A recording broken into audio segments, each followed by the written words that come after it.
deste uma família, ensina-me a cuidar do sagrado.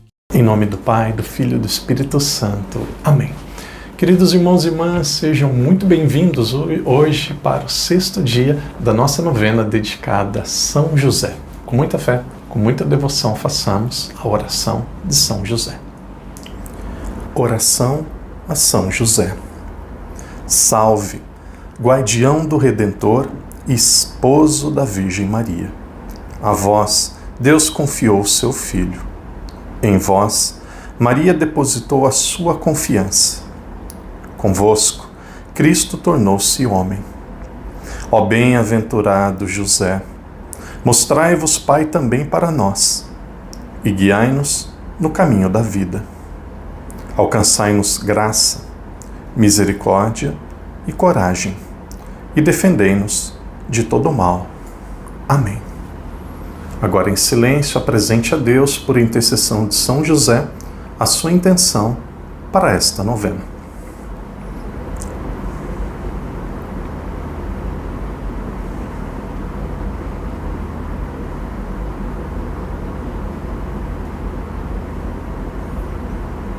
Pai nosso que estais nos céus, santificado seja o vosso nome.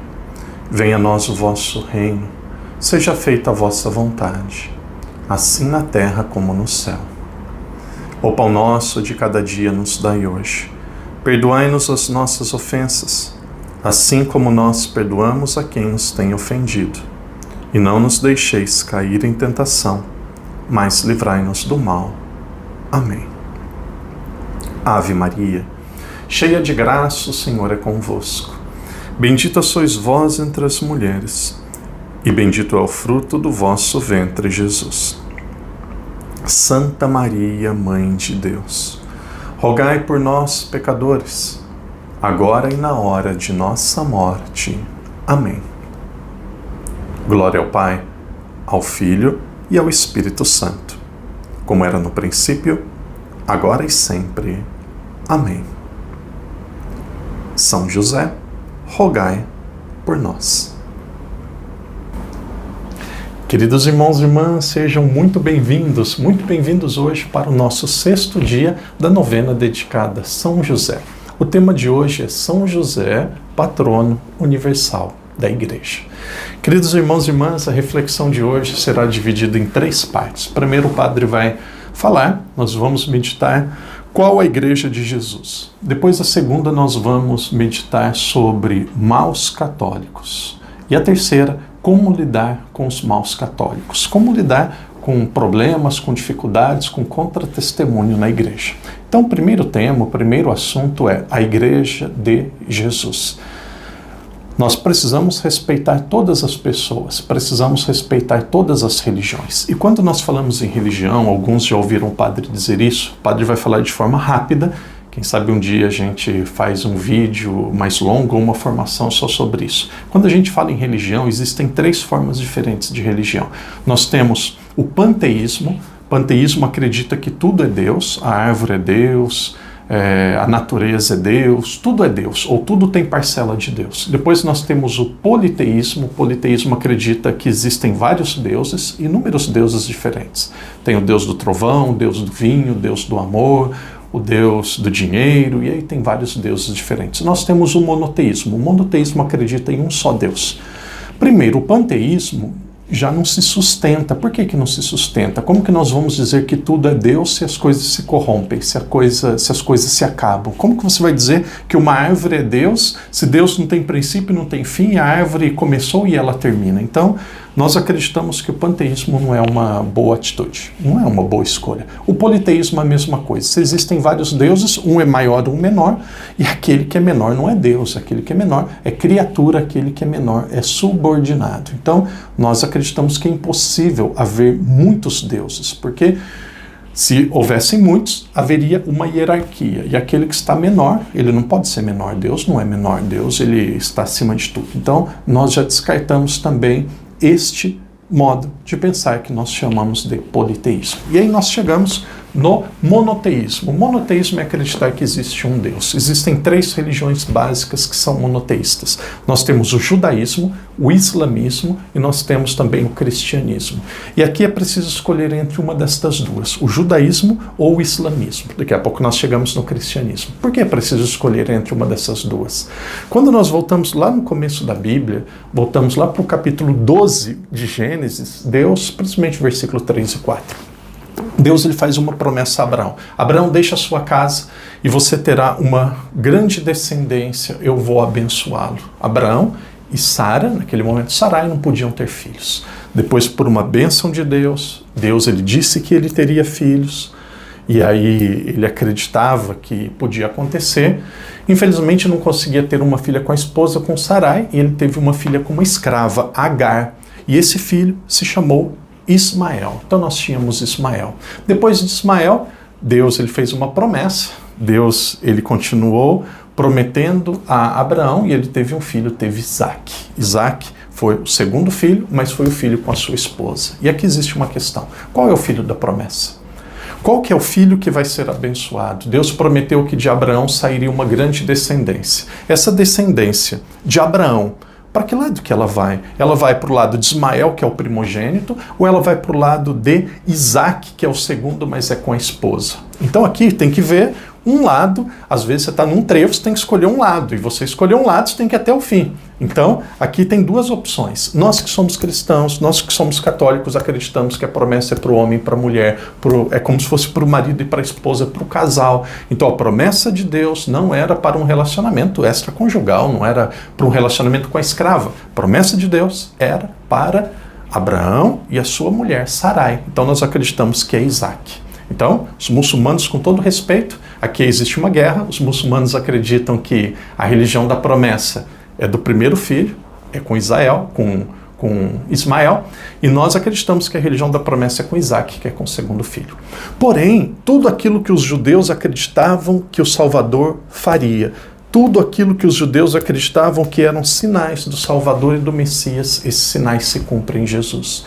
Então o judaísmo ele tem uma importância muito grande, tem um valor muito grande, mas quando o verbo, quando Deus se encarna, o judaísmo ele deixa de ter a sua função, ele cumpriu a sua função.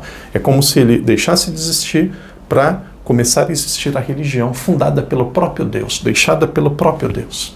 Então nós chegamos no cristianismo. Se quem quiser depois faz um esquema e escreva num caderno, o padre fica muito feliz, muitos escrevem no comentário, então tente fazer aí o seu raciocínio para você entender. Aqui está uma introdução ao estudo das religiões.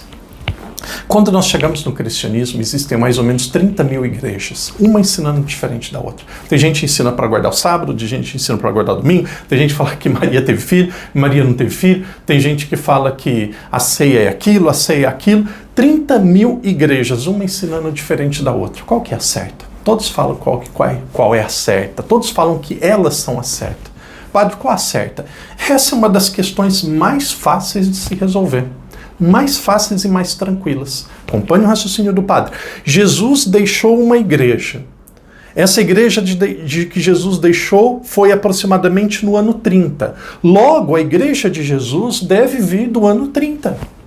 Vai nas bibliotecas, procure os livros e veja qual a igreja que vem da época de Jesus. Eu não posso ser filho de Pedro Alves Cabral. Por quê? Porque eu não vim da época dele. A igreja de Jesus tem que vir da época de Jesus, ponto. Por exemplo, tem 3 homens aqui, tem o Manuel, tem o João e tem o Antônio. Eu pareço muito com o Manuel e com o João. Eles são meus pais? Não necessariamente. Vamos fazer um exame de DNA. E aí lá no exame de DNA vai constatar que o meu pai é o Antônio de Assis Ribeiro. O meu pai não é aquele que gosta mais de mim, aquele que tem mais semelhança comigo, não é isso. O meu pai é aquele que me gerou biologicamente. Por exemplo, meu pai deixa de me tratar bem, ele deixa de ser o meu pai? Não deixa, existe um dado objetivo. Então a igreja de Jesus existe um dado objetivo. O que Martinho Lutero quis dizer lá em 1521 é: a igreja tem muitos pecadores, a igreja está indo pelo caminho errado, vamos reformar a igreja. Mas o que Lutero fez não foi uma reforma, foi uma revolução. Então a igreja de Jesus vem da época de Jesus. A única igreja que vem da época de Jesus é a igreja católica, apostólica, romana. Padre, como que você sabe? Pela sucessão apostólica. Santo Inácio de Antioquia, lá no ano 106, 107, mais ou menos, ele dizia: onde está o bispo, está Jesus. Onde está o bispo, está a Igreja Católica. Veja, ano 105. A estrutura que nós temos hoje da igreja, nós tínhamos naquela época. Se nós pegarmos a sucessão apostólica, nós temos Pedro, Lino, Anacleto, Clemente, Evaristo, Alexandre, depois vem Higínio, Telésforo, Agteto, Eleutério, até nós chegamos em Francisco, 266 papas. É uma sequência ininterrupta. Pergunta para alguém que é luterano, quem veio antes de Martinho Lutero em 1521? Não sabe. Pergunta para alguém que é da Igreja Universal do Reino de Deus, quem veio antes de Edir Macedo Bezerra em 1978? Não sabe, porque não tem ninguém. Pergunte para quem é adventista, quem veio antes de Ellen White, ali por 1850 mais ou menos? Não sabe. Pergunta para alguém que é da Assembleia de Deus, quem veio antes de Daniel Berg em 1910? Não sabe. Por quê? Porque não tem ninguém. A Igreja de Jesus, ela vem da época de Jesus. Respeitamos a todas, mas existem algumas coisas que são inegociáveis. Padre, me sinto tão bem na igreja evangélica, vou ser evangélico. Você pode ser. Uma pessoa pode ser diabética, pode se sentir muito bem comendo chocolate, então vai comer chocolate. Existe uma diferença entre criança e adulto. Criança faz o que gosta, o que é gostoso. O adulto faz o que é certo. Eu quero ficar na igreja fundada por Jesus. A igreja fundada por Jesus vem da época de Jesus. Inegociável. Quando eu era catequista de Crisma, ali, 17 anos mais ou menos, eu tinha essa paixão, esse gosto, essa clareza com a graça de Deus. E aí disseram assim, isso vai passar, isso vai acabar. Entrei no seminário. Vai passar, vai acabar. Isso daqui é fogo de palha, é começo. Eu tenho 12 anos de padre. Todas as vezes que eu falo da igreja, minha paixão aumenta.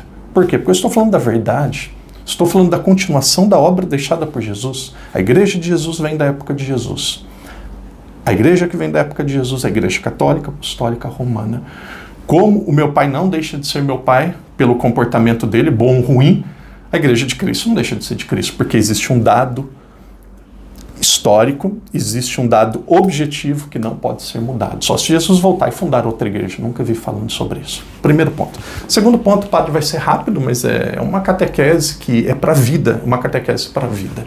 Assista novamente. Envie para quem você desejar. Essa é uma catequese para a vida. O padre tenta ser o mais pedagógico, mais catequético possível. Segundo, pessoas ruins na igreja. As pessoas más na igreja.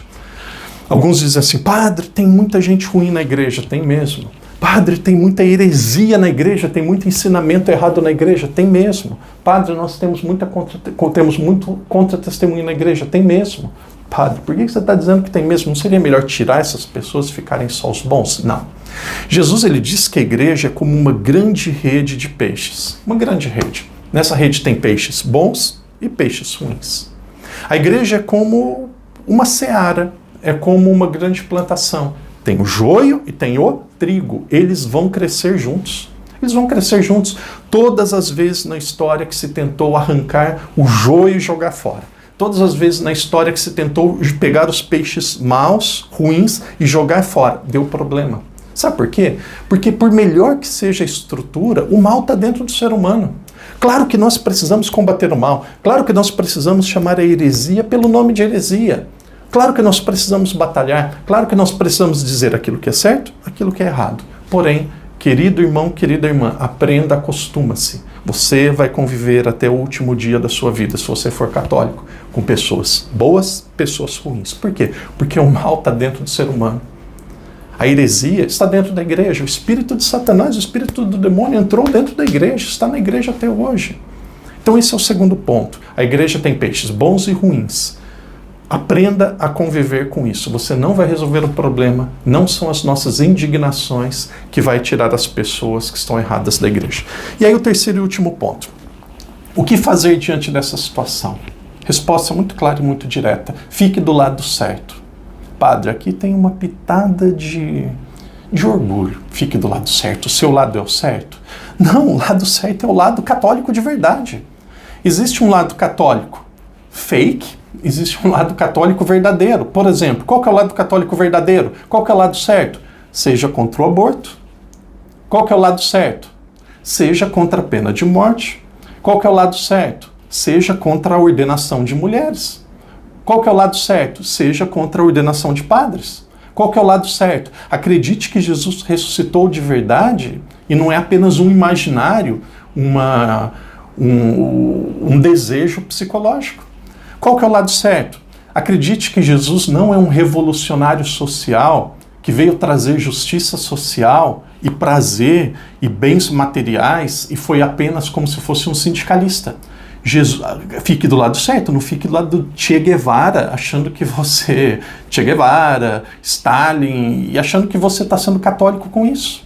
Qual que é o lado certo? O lado certo é o lado da doutrina católica, apostólica, romana de sempre. Alguns dizem assim, padre, eu me decepciono com o Papa. Queridos irmãos, queridas irmãs, a igreja sempre teve bons e maus papas. O que nós temos que fazer, seja por Bento XVI, seja por Francisco, seja por João Paulo II, é rezar pelo Papa e guardar no seu coração a doutrina de sempre. O Papa é verdadeiro. O Papa foi escolhido por Deus. O seu bispo, ele é verdadeiro, ele foi escolhido por Deus. O que nós precisamos fazer não é ficar querendo acabar com o mal na igreja. Precisamos combater o mal, mas aprendemos a ficar do lado certo. Querido irmão, querida irmã, que Deus te ajude a saber, que Deus te ajude a ter essa compreensão.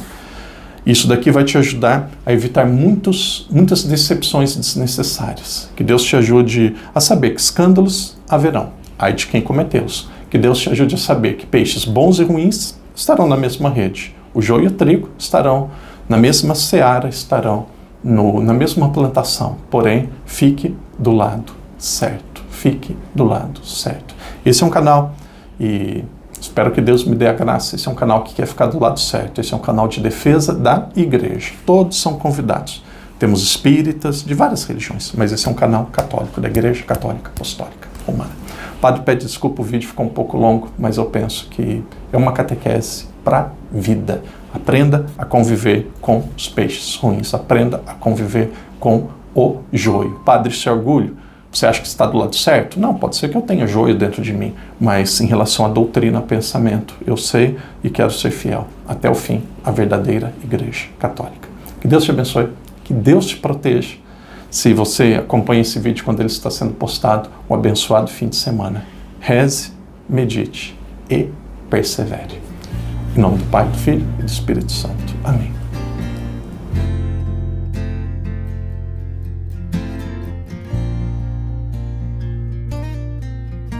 Meu pai não é nenhum José, mas os seus traços eu carrego em mim.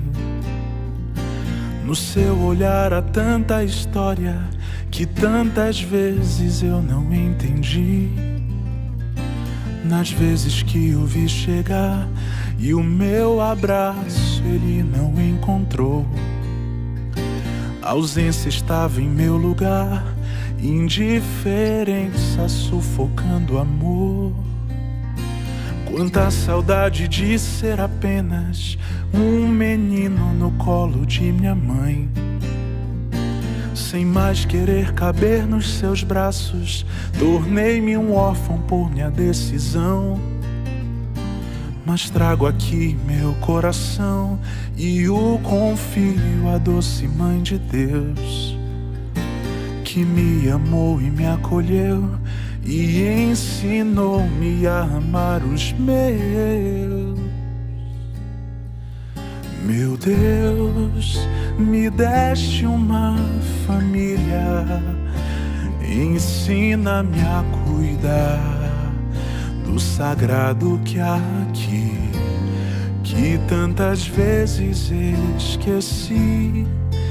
Jesus, José e Maria, no amor de cada dia, quero dar um novo sim. Meu Senhor, eis-me aqui.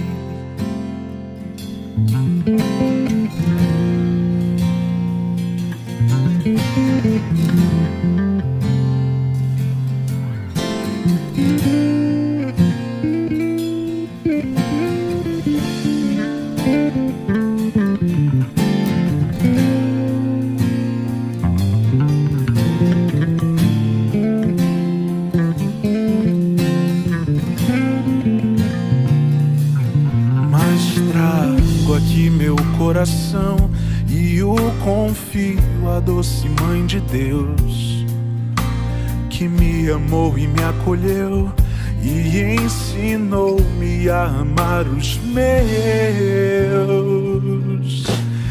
Meu Deus, me deste uma família, ensina-me a cuidar do sagrado que há aqui, que tantas vezes esqueci.